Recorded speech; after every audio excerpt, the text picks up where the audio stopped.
दृष्टिबाधित दिव्यांग समिति विकलांग जनों का एक लोकप्रिय संगठन है। ये संगठन नवंबर 2020 में भारत सरकार से राष्ट्रीय स्तर की मान्यता प्राप्त किया था। ये संगठन लगभग सभी तरह के दिव्यांग जनों के लिए कार्य करने का प्रयास करता है। ये चैनल संगठन का आधिकारिक YouTube चैनल है, अतः आप सभी इसे सब्सक्राइब करें तथा अधिक से अधिक शेयर करें। अधिक जानकारी के लिए आप हमें इस नंबर पर संपर्क करें 9,19,89,56,510। धन्यवाद। राष्ट्रीय दृष्टिबाधित दिव्यांग समिति के सभी साथियों को और उन सबको जो इस मैसेज को सभी ग्रुप में किसी भी माध्यम से सुने, उन्हें विवेक मणि त्रिपाठी का नमस्कार। मैं राष्ट्रीय महासचिव आप सबके बीच में उपस्थित हूँ महत्वपूर्ण चर्चा करने के लिए। साथियों, निवेदन है कि सभी साथी अपना इस मैसेज को अधिक से अधिक यूट्यूब चैनल को सब्सक्राइब करें और शेयर करें और अधिक से अधिक इस मैसेज को सुने ताकि कोई भी साथी हमारा इससे छूट न जाए। जैसा कि साथियों पता है कि नया सेक्शन लागू हो चुका है अप्रैल 2023। जो विद्यार्थी पढ़ाई कर रहे हैं, छात्र हमारे, और एडमिशन लेने के लिए दाखिला लेना चाहते हैं, लखनऊ, बांदा, गोरखपुर, जो इंटर कॉलेज यूपी में हमारे टोटल 4 हैं ब्लाइंड स्कूल, अगर वो एडमिशन चाहते हैं 1 से लेकर 8 तक और 9 और 11 में, तो वो साथी 15 अप्रैल से पहले अपने अपने स्कूलों में जाके तत्काल संपर्क करें।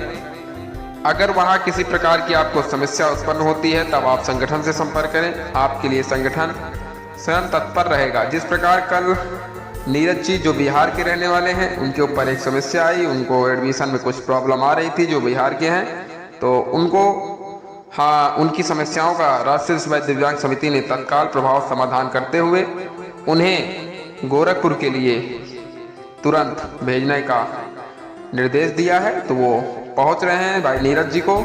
उसी प्रकार नीरज जी जैसे लोग भी और भी जो साथी हैं जो एडमिशन कराना चाहते हैं और उन्हें पहले वो वहाँ के प्रिंसिपल से बातचीत करें। अगर वो प्रिंसिपल से बातचीत करने में असफल होते हैं, वहाँ उनका एडमिशन में किसी प्रकार की रुकावट आती है, तो आप तत्काल संगठन से संपर्क करें। संगठन का ऑफिशियल नंबर 9454220000 पे संपर्क करें। आपकी हर संभव मदद के लिए संगठन संकल्पित रहेगा। उसके साथ ही साथ आप 7390013849 या 73913849 पे संपर्क करें राष्ट्रीय उपाध्यक्ष जी से। आपकी हर एक मदद करने के लिए संगठन तैयार है। आप लोग संपर्क करें, यह आप सबकी जिम्मेदारी है। जिम्मेदारी से पीछे न भागें, क्योंकि नया सत्र लागू हो चुका है 2023 और 24। तो जो साथी एडमिशन लेना चाहते हैं तो अभी समय से पहले अपने दाखिला करवाएं और जितनी जल्दी हो सके, 15 तो मैं बहुत ज़्यादा देर दे रहा हूं, पर उससे भी पहले आप जो है अपने अपने नज़दीकी विद्यालय में जाके संपर्क करें। लखनऊ मोहन रोड, चाहे वह लड़की हो चाहे वह लड़का हो, जाके वो संपर्क करें। एडमिशन के लिए जाएं, अपना एडमिशन कराएं 9 और 11 में, और 1 से 8 तक करवाना चाहते हैं बांदा में संपर्क करें, गोरखपुर में संपर्क करें। सभी लोग संपर्क करके अपना एडमिशन करवाएं। अगर एडमिशन में समस्या उत्पन्न होती है, मैंने जैसे बताया आपको, आप तत्काल संगठन से संपर्क करें। संगठन का एक ही उद्देश्य रहता है, आप सबकी मदद के लिए हमेशा खड़ा रहता है। हमेशा हम खड़े रहेंगे, इसमें कोई दो राय नहीं है। साथियों, आगे आपको कहने की जरूरत नहीं पड़ेगी, हमने हर एक संभव चुनौती को स्वीकार किया है। अभी एक मसला पीओ का चल ही रहा था, जो पीओ की बात मैंने कल भी चर्चा इससे किया था कि जो बड़े संगठन है कृपया इस पर ध्यान दें कि जो पीओ में हमारे दृष्टिबाधित छात्र और छात्राओं के साथ दुर्व्यवहार दिल्ली के पैनलों द्वारा किया गया है, ये घोर निंदनीय है। घोर निंदा इसकी राष्ट्रीय दृष्टिबाधित दिव्यांग समिति करता है। अब उन संगठनों को सोचना चाहिए और उन पैनलों को एक बार विचार करना चाहिए। जो व्यक्ति मेंस में 100 के ऊपर नंबर ला सकता है, क्या वो जो व्यक्ति 10 क्वेश्चन में से 9 क्वेश्चन का जवाब दे सकता है, क्या वो इंटरव्यू 17 नंबर नहीं दे सकते थे? क्योंकि ये बहुत बड़ी भ्रष्टाचार, बहुत बड़ा कूटनीति दृष्टिबाधित छात्र छात्राओं के साथ किया गया है। ये बिल्कुल ही घोर निंदनीय विषय है। इस पर बड़े संगठनों को ध्यान देना चाहिए। बाकी हम लोग तो ध्यान देंगे, जो भी मदद हो पाएगी वो किया जाएगा। हमने जैसा कल भी कहा कि माननीय केंद्रीय मंत्री या वहाँ के माननीय प्रधानमंत्री जी को हम इस संबंध में जरूर रिक्वेस्ट करेंगे, लेटर लिखेंगे कि इस पहल पर थोड़ा ध्यान दें और सख्त निर्देश जारी करें और इंटरव्यू जैसी सुविधाओं को समाप्त किया जाए, क्योंकि इससे काफ़ी भ्रष्टाचार होता है। जिस प्रकार केंद्र सरकार ने अन्य विभागों में भी, जैसे ही माननीय भारतीय जनता पार्टी की सरकार आई, उन्होंने कई विभागों में इंटरव्यू जैसी सुविधाओं को समाप्त किया है, तो ऐसे मुझे विश्वास है कि माननीय भारतीय जनता पार्टी की सरकार अन्य विभाग की जो इंटरव्यू अभी वर्तमान में लागू है वो भी समाप्त होंगे। ऐसा मुझे विश्वास है कि दृढ़ संकल्पित होकर यह इंटरव्यू समाप्त किया जाएगा, क्योंकि हमारे दृष्टिबाधित छात्र छात्राओं के साथ दुर्व्यवहार हुआ है, ये बिल्कुल बर्दाश्त से बाहर है। और जो कलर की में हमारे साथी हैं उनको बंधाई के साथ साथ रेलवे में भी कई दुर्व्यवहार हो रहे हैं। अभी एक केस आया है वहाँ का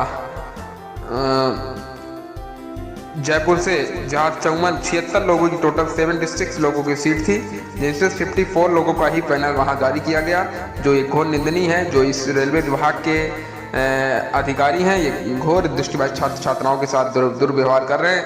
भाई, वेरिफिकेशन होने के बावजूद, मेडिकल क्वालिफाई होने के बावजूद आप हमारी सीट को नहीं दे रहे हैं, ये बड़ा ही दुर्व्यवहार विषय है। मैं उन संगठनों से भी कहना चाहूँगा जो इस लड़ाई तेजी से आगे मुहिम को छेड़ रहे हैं, वो कृपया इस पे ध्यान दें कि जो ऐसी हरकत किए हैं उनके ऊपर सख्त कार्रवाई हो। जहां आपको मेरी आवश्यकता होती है आप मुझे बताएं, क्योंकि संगठन कोई भी हो पर एकजुट होकर लड़ाई लड़ने पर तभी हमें सफलता प्राप्त होगी। मैं चाहे कोई भी संगठन हो, NFB हो, जो NFB जैसे संगठन भी इस पर ध्यान दें कि आपको इस पर ध्यान देने की आवश्यकता है। जो 76 लोग की सीट थी, कृपया आप मेरे मैसेज को सुने और जरूर हम आपके मैसेज का इंतजार करेंगे। कैसा रेलवे प्रशासन ऐसा दुर्व्यवहार जयपुर में किया है, घोर निंदनीय विषय है। आप इस पे ध्यान दें, क्योंकि यह जिम्मेदारी जो है आप रेलवे की उठा रहे हैं, तो आप कृपया इस मैसेज को सुनकर अधिकारियों से तत्काल वार्ता करें। हमने वार्ता किया है, उन्होंने झूठा आश्वासन पे आश्वासन ये लोग देते जाते हैं, किंतु सही रिजल्ट नहीं निकला है अभी तक। तो एक घोर आंदोलन की अब आवश्यकता है कि एक घोर आंदोलन हो, तभी इस पे सफलता मिल सकती है। तो आप इस मैसेज को सुने और सभी जो कोई भी संगठन हो, नैब से लेकर जो भी संगठन, जितने भी दृष्टिबाधित समाज के लिए काम कर रहे हैं, सबको एकजुट होकर इस मुहिम को, इस लड़ाई को लड़ना पड़ेगा, क्योंकि रेलवे जैसी संस्थाओं में हमारी सीट को, हमारे अधिकार को छीना गया है, खाया गया है। ये घोर विषय, निंदनीय विषय है। 22 हमारे छात्र बाहर हुए हैं, ये बहुत ही घोर निंदनीय विषय है। जैसे कानपुर से एक टिंकल जी थे, इनकी भी समस्याएं ये भी लिस्ट में थे, इनका भी मार्क्स अच्छा था, मेडिकल सब क्वालिफाई। वहां पर जाकर जब ये संपर्क किए तो बोला जाता हम आपको कर देंगे, आप वेट कीजिए। अरे कब कर देंगे? पैनल तो आप जारी कर दिए हैं 54 लोगों की, दूसरी लिस्ट आप जारी नहीं करना चाहते हैं। ये घोर निंदनीय विषय है। तो जयपुर के जो चेयरमैन हैं उनसे आप तत्काल, जो भी बड़े संगठन है वो बातचीत करें, और बातचीत से यदि समाधान नहीं निकलता है तो आप तत्काल एक मैसेज जारी करके सबको आह्वान करें। सारे हमारे दिव्यांग साथी पहुंचेंगे, हम स्वयं आपके साथ खड़े हैं, क्योंकि दिव्यांग हित के लिए अगर कोई भी लड़ाई लड़ता है तो उसके लिए हम कंधे से कंधा मिलाकर लड़ाई लड़ते हैं। यूपी में मैं यहाँ के चेयरमैन को बहुत बहुत धन्यवाद देना चाहूँगा। यूपी में हमारे लगातार जो है इलाहाबाद जोन के जितने भी हमारे दृष्टिबाधित थे सबको लिया गया है। 30 के 30 दृष्टिबाधितों को पैनल में नाम लिया गया है, कोई भी हमारा साथी नहीं छूटा है। यहाँ के चेयरमैन बधाई के पात्र हैं। उसके साथ साथ भोपाल के भी चेयरमैन को हम बधाई देना चाहते हैं। वहाँ के भी कई साथी, अधिकतर साथियों को पैनल में शामिल किया गया है, उन्हें भी हम बधाई के पात्र हैं। उसके साथ ही साथ आपके जबलपुर पैनल के भी हम उन्हें भी बधाई देना चाहते हैं। जबलपुर, भोपाल सहित जिन जिन जगहों से हमारे छात्रों ने फॉर्म भरा था, जहाँ जहाँ वेरिफिकेशन हुआ था, अधिकतर दिव्यांगों से संपर्क करने के बावजूद और वहाँ के अधिकारियों से संपर्क करने के बावजूद मुझे लगा कि अधिकतर लोगों को लिया गया है। वहाँ के चेयरमैन द्वारा बताया भी गया कि कोई आपका यदि कोई भी साथी छूट गया हो, यदि ऐसा है तो आप जरूर हमें अवगत कराएं, हम उस पर जरूर संज्ञान लेकर कार्रवाई करेंगे अगर ऐसी कोई बात होगी तो। फिलहाल ऐसा कुछ है नहीं। अगर ऐसा है, भोपाल के साथी या जबलपुर के साथी कोई भी हो, मध्य प्रदेश के हमारे साथी अगर वो कोई छूट रहे हों तो वह तत्काल संगठन को अवगत कराएं। अगर उनका नंबर था, कटाप के अंतर्गत आते थे, अगर उनका नहीं हुआ है तो तत्काल हमें अवगत कराएं। उसी प्रकार इलाहाबाद के भी साथी अगर किसी प्रकार से छूट रहे हों, हमारे बात से, हमारे ध्यान से मुझे लगता है कि अगर वो छूट गए हैं, उनका पैनल में नाम नहीं है और वह कटाप को क्वालिफाई कर रखे हैं, याद रखिएगा जो कटाप निर्धारित है बीआई की, उस कटाप को आप क्वालिफाई किए हैं और आपका पैनल में नाम नहीं है और आपने मेडिकल और वेरिफिकेशन करवाया है, और आपका जो साथी मेडिकल और वेरिफिकेशन करवाए हैं यदि उनका नाम नहीं है और तो वो तत्काल संगठन को अवगत कराएं। उस पर हम तत्काल मदद करने के लिए तैयार हैं। भाई जयपुर के लिए भाई NFB जो बड़ी संस्था है वो संपर्क करें, क्योंकि वहाँ पे झूठा आश्वासन बार बार दिया जा रहा है। ये क्योंकि वहाँ पे हमें लगता है कि एक आंदोलन की आवश्यकता पड़ रही है, क्योंकि आंदोलन होना ही अब हमारे पास अंतिम रास्ता बच रहा है। तो उसके लिए आप जैसे बड़े संगठनों की वहाँ आवश्यकता है, वहाँ पर आप देखें। बाकी अन्य जगहों पर भी अगर किसी प्रकार की समस्या है तो आप बताएं, वहाँ पर हम लोग कंधे से कंधा मिलाकर इस लड़ाई को अंतिम मोड़ देने का काम करेंगे। आप सभी को बहुत बहुत धन्यवाद, बहुत बहुत साधुवाद। भाई जिनका सिलेक्शन हुआ उनको भी बधाई, जिनका नहीं हुआ वो आगे की तैयारी करें। हाँ, MTS का 2 शिफ्ट में पेपर के लिए जारी कर दिया गया, आपको बताया गया था। सीजीएल का फॉर्म आ चुका है, आप लोग फॉर्म भरना शुरू करें, जैसा कि मैंने कल भी बताया था, अभी भी मैं बता रहा हूँ। तो आप सभी को बहुत बहुत धन्यवाद। विवेक मणि त्रिपाठी, राष्ट्रीय महासचिव, उत्तर प्रदेश प्रयागराज।